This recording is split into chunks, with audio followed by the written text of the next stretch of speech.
Okay, hello everyone. So today we are going to start a new chapter for class 10 and this is the second chapter of your NCERT textbook. And the name of the chapter is polynomials. आप लोगों ने polynomials already class 9th में पढ़ लिया था. तो यहाँ पे मैं deeply नहीं जाऊँगा ये polynomials होता क्या है and all these things. Right? I'll just show you how polynomial looks like. Suppose for example, whenever I write some algebraic expressions in this format, right? Algebraic terms को जब मैं ऐसे format में लिखता हूँ तब उनको मैं क्या बोलता हूँ? polynomial बोलता हूँ. राइट. और यहाँ पे पॉलिनोमियल को मैं रिप्रेजेंट करता हूँ ऐसे, जैसे कि यहाँ पे मैंने नाम दे दिया P of x. P of x का मतलब क्या होता है? It's a polynomial. ठीक है. और जहाँ पे एक्स क्या होता है? X is a variable. Right. तो ये हो गया हमारा पॉलिनोमियल. अभी पॉलिनोमियल्स क्या होते हैं ना, पॉलिनोमियल्स का डिग्री आपको पता है. डिग्री क्या होता है? Degree is nothing but it is the highest power of the variable. जैसे कि यहाँ पे इस पॉलिनोमियल का डिग्री कितना है? 3. ठीक है. तो जब भी पॉलिनोमियल का डिग्री 1 होता है, जैसे कि इस केस में पॉलिनोमियल का डिग्री है 1, तो उस केस में हम लोग इक्वेशंस को हम लोग क्या बोलते हैं? We call them as linear equation. Okay, I think that's fine.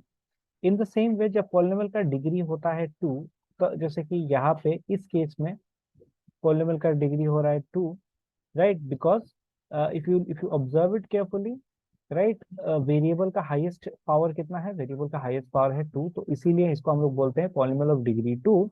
और ऐसे इक्वेशंस को हम लोग बोलते हैं quadratic equations. Right, we call them as quadratic equation. उसके बाद आते हैं हम लोग पॉलिनोमियल विद डिग्री 3. बेसिकली आप लोग डिग्री 3 तक ही पढ़ोगे. तो डिग्री 3 के इक्वेशंस कुछ ऐसे दिखते हैं, like x cube plus 3x² plus 4x plus 5 में भी समथिंग लाइक दैट. तो ऐसे केसेस में हम लोग इस क्वाड्रेटिक इक्वेशन को हम लोग क्या बोलते हैं? We call them as cubic equation. Right. तो पॉलिनोमियल आपको समझ में आ गया, पॉलिनोमियल के डिग्रीज आपको समझ में आ गए. अभी हम लोग जाएंगे, ये एक बहुत ही इंपॉर्टेंट टॉपिक है, जीरो ऑफ द पॉलिनोमियल. ये जीरो ऑफ द पॉलिनोमियल क्या है, इसके बारे में आपसे एकदम डिटेल में मैं डिस्कस करता हूँ. ठीक है.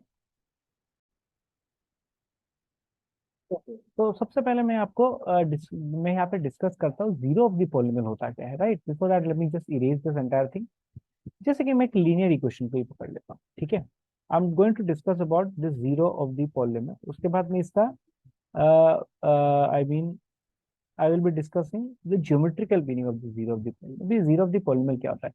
सपोज मैं एक लीनियर इक्वेशन को ही पकड़ लेता हूँ. Let me just take a linear equation.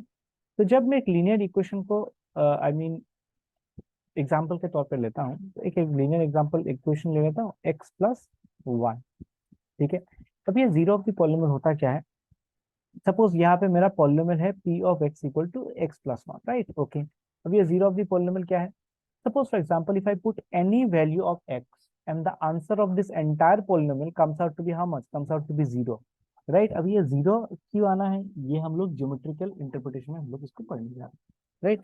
Okay. तो यहाँ पे मैंने आपको क्या बताया? I told you that whenever I put any value of x, right? Whenever I put any value of x, and if I get my answer as 0, the answer of the entire polynomial, if I get it as 0, then I will call it as zero of the polynomial. I think that's completely clear. जैसे कि इस case में आप अगर देखेंगे, मैं अगर x के जगह पे -1 अगर डाल दूं, right, if I put -1 in place of x, that means it will look something like this: p of -1. The entire answer comes out to be 0. That means zero of the polynomial is nothing but it is equal to -1 in this particular situation. I hope that's completely fine. Right. ऐसे करके quadratic का भी zero of the polynomial भी होता है. Right. Quadratic equations का भी zero of the polynomial होता है. राइट. क्यूबिक का भी जीरो ऑफ द पॉलिनोमियल होता है. तो मैं आपको एक आइडिया दे देता हूँ how do you calculate the zero of the polynomial. जैसे कि suppose for example I give a situation, you have to calculate x plus 1. Right. Question ऐसा है कि x प्लस 1 का आपको जीरो ऑफ द पॉलिनोमियल निकालना है. तो how will you do this? Suppose how will you do this? आपको पहले क्या करना है? This is your polynomial P of x. तो सबसे पहला काम, आपको इस पॉलिनोमियल को ही पहले जीरो ज्यूम कर लेना. राइट. और ये पॉलिनोमियल है क्या? X plus 1 equals to 0. और जब आप 1 को उस तरफ आप ट्रांसपोज करते हो, मतलब शिफ्ट करते हो दूसरी तरफ, तब क्या आ जाता है? एक्स का वैल्यू आ जाता है -1. So that's how you get the zero of the polynomial. Right. So ये हो गया हमारा zero of the polynomial. Suppose मैं आपको दूसरा क्वेश्चन देता हूँ, x² plus 2x plus may be, यहाँ पे मैं 3 डाल देता हूँ, कोई बात नहीं. मतलब भी पुट एस 3. एक काम करते हैं, यहाँ पे बीच में माइनस साइन में डाल देता हूँ. ओके. अभी this is your new polynomial and you have to calculate the zero of this polynomial. So how will you do this? First of all, you have to assume p of x to be equal to 0. अभी यहाँ पे एक trick है. Now here you have to do this middle term split जो आपने class 9 में already पढ़ लिया है.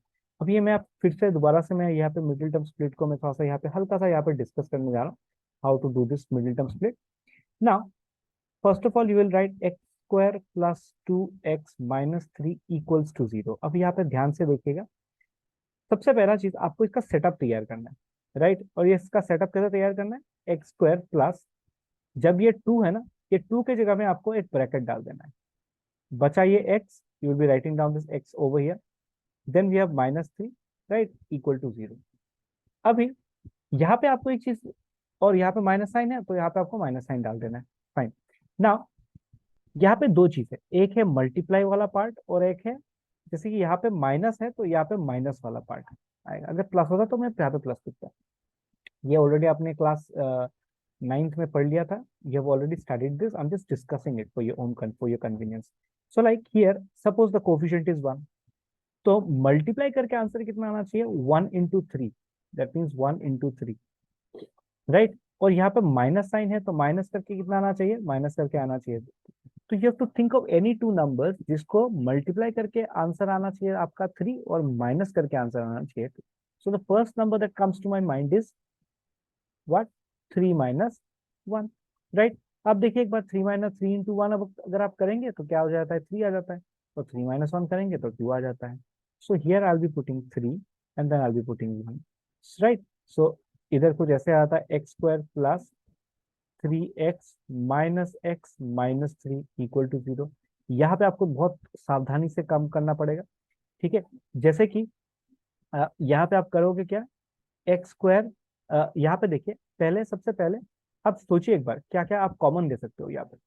जैसे कि फर्स्ट दो केसेस में, इन दोनों केसेस में आप क्या कर सकते हो? आप एक्स को कॉमन ले सकते हो. तो आपने एक्स को कॉमन ले लिया, बचा क्या? एक्स प्लस 3 माइनस, यहां से आप क्या कॉमन ले सकते हो? आप यहाँ से माइनस को कॉमन ले सकते हो. माइनस 1 को मैं कॉमन ले लेता हूँ. जब लेता हूँ तब बचता क्या है? एक्स. यहाँ से प्लस में लिख दूंगा because minus into plus minus 3 equal to 0. अभी आप क्या कॉमन ले सकते हो? एक्स प्लस 3 को आप कॉमन ले सकते हो. जब आप एक्स प्लस 3 को आप कॉमन लोगे, when you take this x plus 3 common, what happens? What are you left with? You are left with x minus 1, right, equal to 0.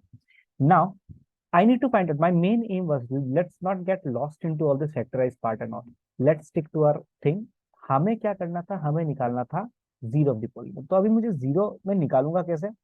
देखिए ये दोनों को मल्टीप्लाई करके आंसर मेरा आ रहा है 0. तो इसका मतलब इधर इधर x plus 3 has to be 0 और x minus 1 has to be 0. अभी यहाँ पे आप देखिए x इक्वल्स टू क्या आ जाता है? माइनस 3 आ जाता है.